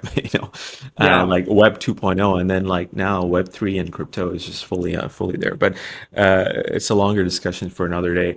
I want to touch on something that so you guys have been, I know, ramping up operations in some of the emerging market countries. We talked about, some of the emerging market amazing countries, the work they're doing in the UAE and Rwanda and all these places. So how are you thinking about the Middle Eastern innovation landscape, basically? So what are some of the things you're seeing, which is quite interesting? And do you feel like there's a hub brewing, which is quite separate to Europe and the US? I would say let's go maybe a satellite hub. Meaning, I think what Yeah, is fascinating first that, as I said before, despite yeah, all the world's clown show, whatever you yeah, want to call some of parts of US politics, like yeah. with AI and certain other stuff, but AI is really the symbol. Sure. At the end, you have to give it to Sam Altman. The Mm. symbol for the leadership the US still has, and by the way, Yeah, because of AI, I think will have for a very long time. yeah, because of their technological superpower. And it's not Europe, it's not the Yeah. Middle East, it's not China. Yeah. Mm. So that is sort of really like a symbol of American Yeah. exceptionalism. Yeah. I think the Middle East is is maybe, I would say, I see like cool technology companies. I want to actually credit a little bit more almost to governments because they I give see. them the freedom to do Mm. that. I think the biggest sort of competitive advantage the Middle East had that in technology, in that parts of society, the government is way less controlling Mm. than it's, for example, in Europe, like what you said with regulation. By the way, actually, especially the UAE, but also Saudi Arabia, they want to make moves actually even in biotech and say, hey, we are going to become the more liberal, libertarian place where Yeah. drug development can be much faster, and Mm. then we can actually attract people who want to do science, yeah, Yeah. and then bring drugs to the world. So I think they're kind of libertarian view in Mm. many parts. Yeah, you could say like they definitely have more Yeah. stricter views than others, like especially in the form of government. But like in some parts, economic libertarian, I think that is a good breeding ground for technology and biotech. Yeah, that's quite interesting, really. And there is like this idea, and lots of folks talk about it, that, I mean, even though US is leading in terms of like, the artificial intelligence and a couple of that stuff, it feels like there was Pax Americana, which was like absolute US and Allied domination in the last, maybe 30 years after the fall of the Soviet Union. And now the world has become, the geopolitics is becoming a bit more multipolar, and the multipolarity that coming about. China is slowly kind of rising up, and Russia as well. And a lot of these countries in the middle, are sort of kind of sucking up to both, basically, but also it's a case of like smartness of leadership, I guess, because if you are a statesman of a particular small country, you want your people to succeed, right? And again, whether it be American sort of things, or it might be, like certain ultra Chinese infrastructure, everything has its pros and cons. There is no free lunch in life, but you just gotta, find the right balance, right? So to me, it's interesting to see how some of these middle states are kind of playing that game, in a quite smart way. It's smart, and by the way, I think Yeah, it's very hard. Meaning, yeah, I really correct. admire it. Yeah, Yeah, yeah. I what's my view on that? Meaning, as I said, like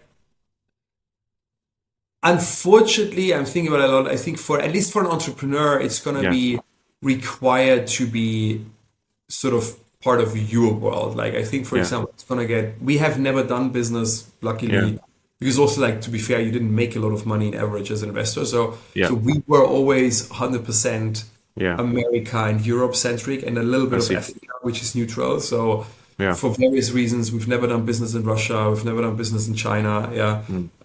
There were actually moments when I thought, we should have done more in China, and then I was very happy that we did not do anything. Yeah. But I think, and now it would become harder if somebody wants to do it all. Like you see, like a lot Yeah. of Silicon Valley companies have actually divested their Chinese operations, whatever. I think, at least as an entrepreneur, I Yeah. think you have to stick sort of to your world, and for Yeah. us, it's clearly the European, Yeah. American one, and then you can sort of maybe invest in the Yeah. neutral ones. Yeah. Very quickly, and we're not going to go deep into this because it might require another podcast.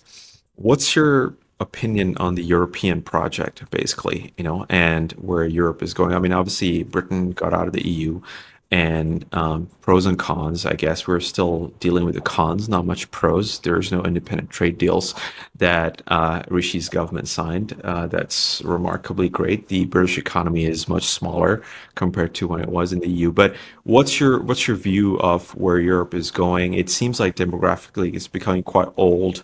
I'm not sure about the tech landscape. You know better, but yeah, what's your feeling about the European project in general? I was there because like we Yeah, now we also have to then somewhat end because I yeah, have a follow meeting. But like, no, it's and it's sad because like I want to end on a high note. That's definitely. okay, cool. So let's start with the UK.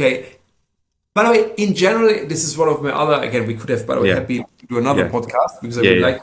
Yeah, but Absolutely. one of the things I try to say, and then I come to the UK, is like when I look at my own life and when I talk to especially younger people Yeah. about like many adversities in life, if Yeah. you take them on the right way means with a kind of optimism. I have the spiritual belief that nothing really bad happens in life. Yeah. So anything which happens is ultimately good for Very you. good cause. Yeah. You might just not see it right now. Yeah. Why? But if I look back on the hardest things I had to go through in life, Yeah. hindsight, they were really the most important things for me because they set Yeah. me up for success. But they were Can I quickly point out something? What you mentioned, that code that sometimes what you want is not actually good, is actually good for you, is the exact code from the Quran, actually, where it says that God, you think that it's bad for you, but actually God thinks it might be good for yes. you. No, God and knows in the long I term. Yeah. truly believe Yeah. God is awesome. I Yeah. really believe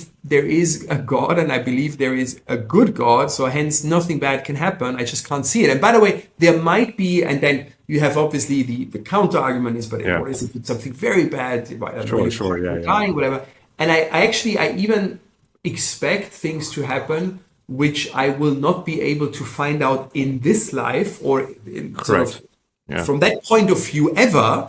But Yeah. I'm very sure when I go to the next one, and I Yeah. believe like it's an endless reincarnation cycle, Yeah.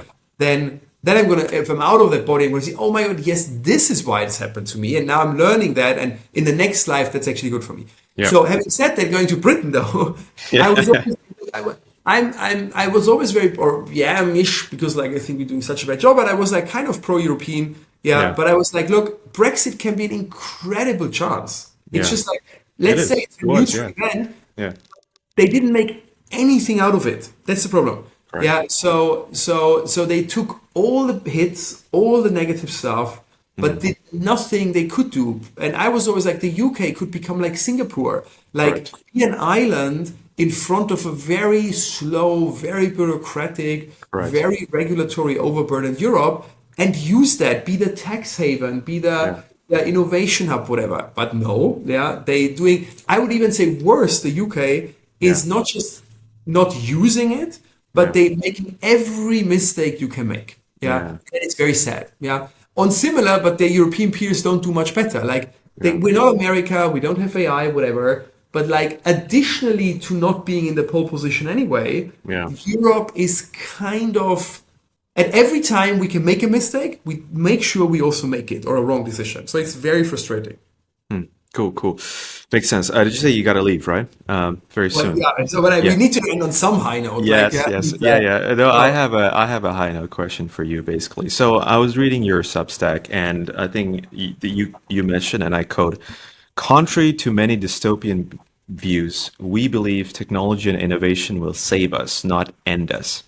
yeah. So compared to the doomers out there, if I can end asking you this question, what makes you so hopeful? All what I see, like it's not that I'm Yeah. sitting there and dreaming. Like we have more than 150 portfolio companies, as I said, in Sure. biotech, by the way, carbon capture, stuff Yeah. like that. And there is awesome technology coming. If we were a little bit more flexible with regulation as society, it would go even faster. So Yeah. all the problems, so all the problems which are there. So I'm not a climate change denier. Yeah, Sure. I'm still not 100% sure, but it doesn't even matter if it's just us, if it's like a cycle. It doesn't matter. It's there. It's bad. We should try to mitigate it, but we cannot mitigate it with all the bullshits people are talking about: flying less, saving here, saving there. Not going to work. Yeah, because big parts of the world are just like, no. Now it's our time to shine. We're not gonna so or look at Germany, like all these bullshit, which I can't stand. They get really angry of Yeah. the Green Party. On the one side, they're like, oh, we need to fight climate change. And then, yeah, they stopping nuclear, the only really green Yeah. technology. And actually the CO2 emissions of Germany are rising, not going down. It's all these virtue signaling, but doing actually the opposite of it. Like, again, we should go into nuclear. We should go into fusion. Yeah, we should give me any problem.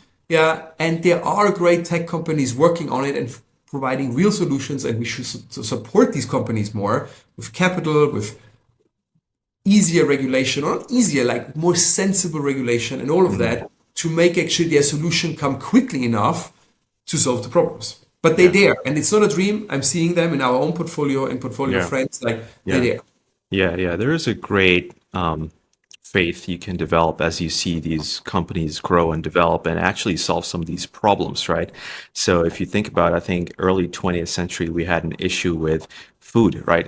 People are going to run out of food. And then we invented the Haber-Bosch process, right? And it kind of, started supplying and growing more and more food, and agriculture was one of that. But with that end note, we'll end. Christian Angermayer, thank you so much for being on the podcast. Great discussion. Let's do it something again. Yeah, let's do it sometime again, maybe in person as well next time. Yep. Yeah, brilliant. Cool. Thanks a lot, sir. Thank you very much.